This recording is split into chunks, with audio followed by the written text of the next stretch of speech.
पिछले पार्ट में हमने देखा था कि फेंगहान ड्रैगन के साथ अब उस दूसरी जगह पर आ चुका था जहाँ पर उन सभी डेसिबल्स का टेस्ट लिया जाना था। यहाँ पर उनकी फाइट असली डिमन से होगी। वैसे फेंगहान तो पहले भी डिमन से फाइट कर चुका है, लेकिन बाकी सब डेसिबल्स के लिए ये बिल्कुल एक नया एडवेंचर होगा। अब यहाँ अपनी जर्नी के दौरान फेंगहान ने 10th लेवल को ब्रेक थ्रू कर लिया था और उसी के बाद हमने देखा था कि वहाँ पर सच में कई सारे डेमंस हैं और इस बार तो पूरी प्लानिंग के साथ हमला करने वाले हैं। उनका लीडर कह रहा था कि हर बार हम सिर्फ कुछ ही डेसिबल्स को अपना शिकार बना पाते हैं, लेकिन इस बार जितने लोग यहाँ पर आए हैं उनमें से एक भी बचकर नहीं जाना चाहिए। अब इस बात को स्टार्ट करते हैं। हम देखते हैं कि यहाँ पर फेंगहान और ड्रैगन दोनों ही आगे बढ़ते जा रहे थे।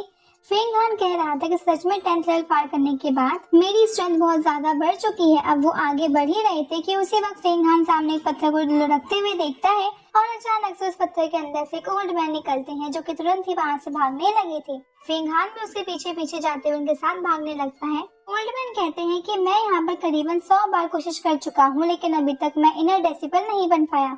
अब फेंगहान कहने लगता है कि शायद आप यहाँ पे इसी तरह से छुप छुप कर कोशिश कर रहे होंगे, तभी तो बूढ़े हो गए। फेंगहान बताता है कि मैं तो ये पहली बार ही टेस्ट दे रहा हूँ। अब ओल्ड मैन कहने लगते हैं कि इस बार डेमोनिक बैटलफील्ड में बहुत ज्यादा खतरा है, क्योंकि इस बार और ज्यादा डिमंस आने वाले हैं, इसलिए क्या तुम मेरे साथ चलना पसंद करोगे? अब फेंगहान कहता है कि बिल्कुल मैं आपके साथ चलता, लेकिन मुझे यहीं पर आसपास कहीं किसी डिमन की स्मेल आ रही है।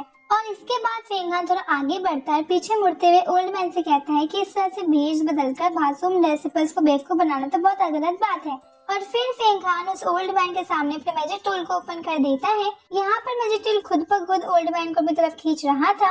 ओल्ड मैन चिल्लाते हैं कि मुझे माफ कर दो, और इसके बाद अब भागने के लिए उन्होंने वापस से खुद को डिमन भी बना लिया था। ये भी इसी तरह का एक डिमन था जिसे हमने पहले देखा था। यहाँ ऐसे बहुत सारे डिमन हैं और ये उन्हीं में से एक था, लेकिन अब ओल्ड मैन का काम खत्म हो चुका था। फेंगहान कह रहा था कि मुझे अब ये चीज भी देखनी पड़ेगी कि मैं सही व्यक्ति की मदद कर रहा हूँ कि नहीं। अब जब वो ये सब कह रहा था तभी उसे सामने से तूफान आते हुए दिखता है। ये देखकर फेंगहान शॉक था कि यहाँ पर तूफान कैसे आ सकता है। ड्रैगन उसे बताता है कि ये तूफान मामूली नहीं है, तुम्हें जितना जल्दी हो सके तो जल्दी छुप जाना चाहिए। अब फेंगहान वहीं पर खाई में छुप गया था और उसने अभी तक तालिस्मान की वजह से खुद को गायब भी कर लिया था। बाद में पता लगता है कि ये तो डिमंस का तूफान था। यहाँ बहुत सारे डिमंस वहाँ से उड़ते हुए जा रहे थे। ड्रैगन कह रहा था कि अगर कोई कम लेवल का कल्टिवेटर इन सभी को एक साथ देख ले तो वो देखते बेहोश हो जाए। वहाँ पर इतने सारे डिमंस थे कि उनकी गिनती कर पाना भी बहुत ज्यादा मुश्किल था, लेकिन अभी कुछ देर बाद हम उन्हें गिन लेंगे। अब फेंगहान भी सोच रहा था कि ऐसी सिचुएशन में अभी उन्हें क्या करना चाहिए, लेकिन तभी इसके बाद सीन चेंज हो जाता है। अगले सीन में हम आ चुके थे वहाँ पोर्टल के पास, जहाँ पर एल्डर और युवान दोनों ही सामने उस लेक के अंदर इस डेमोनिक बैटलफील्ड का नजारा देख रहे थे। वो लोग भी ये देखकर शॉक थे कि इस बार सच में कितने सारे डिमंस एक साथ एक्टिव हैं, जबकि हर बार इतने डिमंस नहीं होते। एल्डर को समझ में नहीं आ रहा था कि वो क्या करे, लेकिन युवान उनसे कहता है कि चिंता मत कीजिए, मैंने मैसेज भेज दिया है, मास्टर कुछ न कुछ तो सोच ही लेंगे। और फिर इसके बाद सीन शिफ्ट होता है सीधा सेक्टर की तरफ, जहाँ पर मास्टर सभी से कह रहे थे कि हमें नहीं पता कि कितने डेसिबल उन डिमंस के चुगल में फंसकर मारे गए, लेकिन हमें बाकियों को तो बचाना ही होगा। इसके लिए अब वहाँ पर बहुत सारे लोगों को, मतलब 7 हाई लेवल मास्टर्स को भेजा जा रहा था, और ये सही बहुत ज्यादा पावरफुल मास्टर्स थे। इसके बाद सीन चेंज होता है और अब हम वापस से फेंगहान के पास आ चुके थे। फेंगहान ने अभी उन सभी डिमंस से फाइट करने का डिसाइड कर लिया था और अब उनके बीच में लड़ाई हो रही थी। वैसे वो सभी डिमंस बहुत ताकतवर हैं, लेकिन फेंगहान भी कुछ कम नहीं था। लेकिन अब इतने सारे होने के कारण वो डिमंस फेंगहान पर भारी पड़ने लगे थे और फेंगहान को भी उन्हें लाने में दिक्कत हो रही थी। तभी ड्रैगन फेंगहान से कहता है कि तुम अपनी नई पावर का इस्तेमाल क्यों नहीं करते। फेंगहान को समझ में नहीं आया था, तो उसके बाद ड्रैगन बोलता है कि तुम हेवनली वुल्फ के पावर का इस्तेमाल करो, और वो समझाता भी है कि फेंगहान को किस तरह से उस पावर का इस्तेमाल करना है। अब जैसे ही फेंगहान हेवनली वुल्फ में ट्रांसफॉर्म होता है तो उसकी पावर बहुत ज्यादा बढ़ जाती है और पावर के साथ साथ उसकी स्पीड भी पर असर पड़ता है। वो बहुत ही रफ्तार के साथ उन सभी डिमंस को खत्म करते जा रहा था। वो 7 तलवारों का इस्तेमाल कर रहा था, जिन्हें उसने स्पिरिचुअल एनर्जी से कनेक्ट भी कर लिया था, और अब वो उन तलवारों को गोल घुमाते हुए वो एक साथ कई सारे डिमंस को मारते जा रहा था। अब इस चीज से सारे डिमंस फेंगहान से डरने लगे थे, इसीलिए वो तुरंत ही वहाँ से भागते हैं। लेकिन अब फेंगहान उन्हें भागने नहीं देता, वो बहुत ही रफ्तार के साथ उन सभी को खत्म कर देता है। और इसके बाद अब वो सभी के पास जाते हुए सभी के वो स्पिरिट बॉल्स एब्जॉर्ब कर रहा था।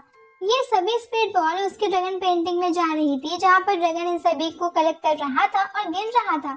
अब फेंगहान भी यहाँ पर आ जाता है और ड्रैगन उसे बताता है कि तुमने टोटल 61 डिमंस को मारा है। फेंगहान कहता है कि ये तो बहुत कम है, मुझे लगा कि मैंने अब तक बहुत सारे डिमंस को मार दिए होंगे। अब तभी फेंगान को कुछ आवाज आती है। यहाँ वापस से बैटल फील्ड में आने के बाद फेंगान उस डायरेक्शन में जाने लगता है जहाँ से वो आवाज आ रही थी। ये आवाज असल में मून के पियोनी की थी। फेंगान आवाज को पहचान गया था। हम देखते हैं कि फेंगान को जितने डिमंस ने घेरा था उससे कई ज्यादा डिमंस से इस वक्त मून को घेर रखा था, मगर मून उनसे फाइट कर रही थी और उन सभी डिमंस को मार रही थी। वो जैसे ही अपने पियानो को बचाती है उसमें से एक स्ट्राइक अटैक निकलता है जो कि उन डिमंस को खत्म कर देता है। यहाँ पर हम देख रहे थे कि मून वहाँ अकेली नहीं थी बल्कि वहाँ पर ज़ी शुई की बहन किंग और साथ ही उसका वो दोस्त भी था। वो दोनों भी अब डिमन से लड़ रहे थे, लेकिन फायदा कुछ नहीं था क्योंकि वो दोनों लड़ कम और ज्यादा डर रहे थे। सिर्फ मून ही थी जो कि आगे बढ़कर सभी डिमंस को मार रही थी बिना डरे। लेकिन अब ज्यादा पियानो बजाने के कारण उसकी एनर्जी कम पड़ने लगी थी क्योंकि वो पियानो एक मैजिक टूल है जो कि कल्टीवेटर के अंदर की एनर्जी रिएक्ट करता है। अभी किंग वे का दोस्त कह रहा था कि चिंता मत करो, मैं तुम लोगों को प्रोटेक्ट करूंगा, लेकिन किंग वे उसे जोर से मारते हुए कहती है कि तुम यहाँ पर छुपते हुए हमें किस तरह से प्रोटेक्ट करने वाले हो। हम देखते हैं कि मून ने बैरियर बना लिया था जिसमें उसकी बहुत सारी पावर लगी थी, लेकिन इससे ये अच्छा था कि वो नॉर्मल डिमंस उन पर हमला नहीं कर पा रहे थे। लेकिन तभी हम देखते हैं कि उसी वक्त वहाँ पर एक फायर डिमन आ जाता है जो कि बहुत पावरफुल लग रहा था, और अब आते ही वो यहाँ से मून के बने हुए इस बैरियर को भी डिस्ट्रॉय कर देता है। अब मून की स्पिरिचुअल एनर्जी डिस्टर्ब हो चुकी थी, इस वजह से उसे खड़े होते भी नहीं बन रहा था और अब सभी डिमंस उनकी तरफ हमला कर रहे हैं। लेकिन उसी वक्त वहाँ पर फेंगहान आ जाता है और उन्हें बचा लेता है। लेकिन अभी ये लोग नहीं जानते थे कि वो फेंगहान है क्योंकि फेंगहान तो इस वक्त अपने हेवनली वुल्फ फॉर्म में है। लेकिन यहाँ पर हम देखते हैं कि फेंगहान ने अपने मैजिक टूल के अंदर से सभी डिमंस स्कल को बाहर निकाल लिया था, जिसकी वजह से वो वहाँ पर आसपास घूमते हुए तीनों की तरफ आते हुए डिमंस को अपने साथ ही खत्म कर रहे थे। और अब उन डिमंस स्कल को देखते हुए मून कहती कहीं ये फेंगहान तो नहीं। वैसे भी फेंगहान को बात करने का टाइम नहीं था, इसलिए वो सीधा ही चला गया था सभी डिमंस को खत्म करने, और यहाँ पर पहले से ज्यादा डिमंस थे, इसलिए नहराने में फेंगहान को ज्यादा दिक्कत होने लगती है क्योंकि ये थोड़े ज्यादा हाई लेवल के थे। वो जोर जोर से चिल्लाते हुए साउंड वेव छोड़ते हैं जो कि बहुत ही पावरफुल होती है, और अब ऐसे ही एक डिमन के साउंड वेव के चलते फेंगहान नीचे गिर गया था और नॉर्मल वर्ल्ड फॉर्म में आ गया था। अब फेंगहान पर कोई डिमन अटैक ना कर दे इसलिए वो तुरंत ही अपने डिमन स्कल के पीछे आ जाता है।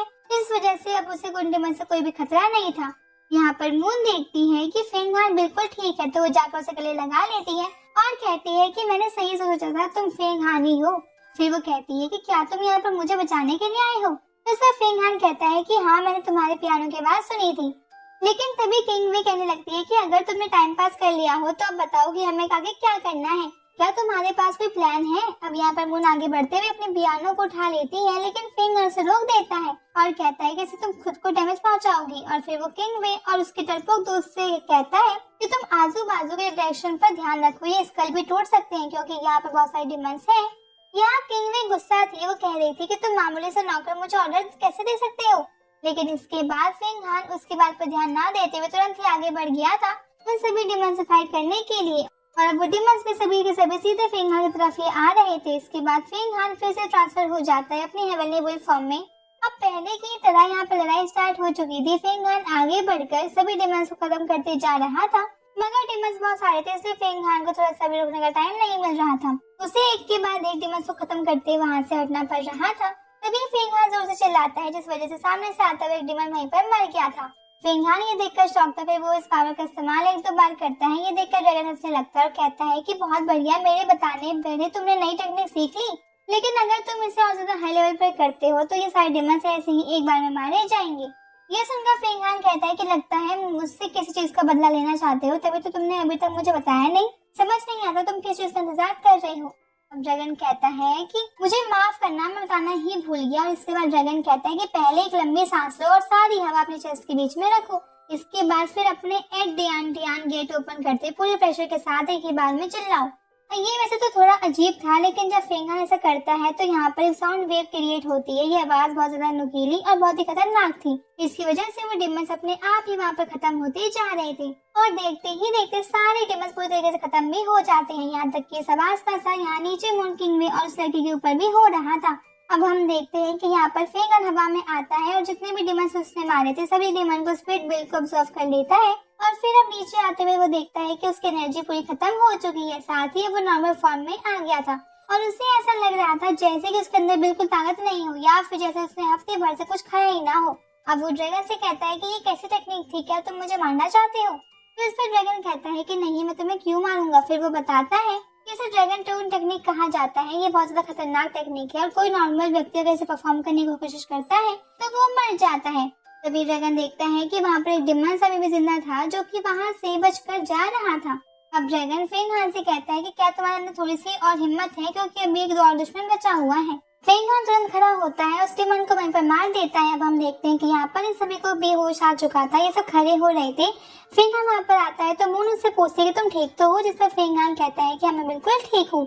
इसके बाद फेंग हान यहाँ आगे आते बैठ जाता है और एक स्प्लिट पिल खाकर कल्टीवेशन करना स्टार्ट कर देता है। इस वक्त किंग वे को बहुत ज्यादा गुस्सा आ रहा था। वो तुरंत फेंग हान पर चिल्लाने लगती है कि तुम्हारी टेक्निक इतनी घटिया थी, वो डिमंस तो हमसे खत्म नहीं कर पाए, लेकिन हम तुम्हारी टेक्निक को से जरूर मरने वाले थे। लेकिन अब फेंग हान कल्टीवेशन कर रहा था, इसलिए मून आगे आते हुए किंग वे को वहाँ से दूर हटने को कह देती है और अब किंग वे भी गुस्सा होते हुए वहाँ से हट जाती है। यहाँ किंग वे का दोस्त मून से कह रहा था कि तुम थोड़ा कम बोला करो, तुम बहुत ज्यादा बोलती हो। और इसके बाद वो किंग वे को समझाने लगता है कि देखो कुछ भी हुआ हो लेकिन अब हमें सेफ है और हम जिंदा भी बच गए हैं, तो ठीक ही है ना, ये तो अच्छी बात है। यहाँ पर फेंग हान की कल्टीवेशन भी पूरी हो चुकी थी और वो खड़ा हो चुका था। तो वो मून के उसके पास आते हुए कहती है कि तुमने तो कमाल कर दिया, तुमने 100 से ज्यादा डिमंस को खत्म किया है, ये कोई मामूली बात नहीं है। लेकिन फेंग हान कहने लगता है कि ऐसी बात नहीं है, मैंने सिर्फ इस मैजिक टूल का इस्तेमाल किया था, इस वजह से मैं उन सभी को मार पाया, वो नहीं होता तो हम नहीं बच पाते। यहाँ पर किंग में कहने लगती है कि ये मेरी बहन ने तुम्हें दिया था तो तुम्हें उनका शुक्रिया अदा करना चाहिए। तभी वो लड़का कहने लगता है कि तुमने ये जो टेक्निक यूज की है वो टेक्निक हमारे सेक्टर से नहीं है, क्योंकि मैंने इस तरह टेक्निक के बारे में अभी तक हमारे सेक्टर में कभी सुना ही नहीं था और ना ही ये हमारे यहाँ सिखाई जाती है। अब फेंग हान कहता है कि तुमने बिल्कुल सही कहा। इसके बाद पूछने लगता है कि तो ये कहाँ की टेक्निक है, लेकिन तभी मून कहती है कि फेंग हान ने हमारी जान बचाई है और तुम मुझसे ऐसे फालतू क्वेश्चन पूछ रहे हो, अगर तुमने फिर ऐसे कोई गलती की तो मैं तुम्हें अच्छे से सिखाऊंगी। और ऐसा वो मुक्का दिखाते हुए कह रही थी, जिस वजह से वो लड़का डर जाता है और जाकर किंग वे के पीछे छिपने लगता है। इसके बाद फेंग हान कहता है कि हमें यहाँ से निकलना होगा, साथ ही में हमारे मैजिक टूल्स को भी प्रोटेक्ट करना है। अब वो वहाँ से भागने लगती है और सभी साथ मिलकर भाग रहे थे। अब हम देखते हैं कि अचानक से उनके सामने वही डिमंस लीडर आ जाता है जिसे हमने पिछले पार्ट में देखा था। वो इनका रास्ता रोक लेता है और यहाँ पर वो फेंग हान के पास मैजिक टूल को दिखाकर बहुत ज्यादा शौक था और साथ ही बहुत ज्यादा गुस्सा भी था। वो फेंग हान से कह रहा था तुम्हारे सारे मैजिक टूल्स मेरे हवाले कर दो और मैं तुम्हें जाने दूंगा, लेकिन फेंग हान जानता था कि ये सभी झूठ है। तभी पीछे से और भी सारे डिमंस आने लगती है। ड्रैगन फेंग हान से कहता है कि इस तरह से टाइम वेस्ट मत करो और अपनी पावर दिखाते हुए यहाँ से निकलने की कोशिश करना, क्योंकि ये डिमंस इतनी आसानी से हम लोगों को नहीं जाने देंगे। अब फेंग हान तुरंत ही अपनी पावर रिलीज करते हुए पहले तो उन डिमंस फल को निकाल लेता है और उसके बाद अपनी सोनिक वाइब्स का इस्तेमाल करता है। ये देखकर वो डिमन का लीडर बहुत ज्यादा शौक था और अब मौका देखते हुए फेंग हान सभी को लेकर वहां से भागने भी लगा था।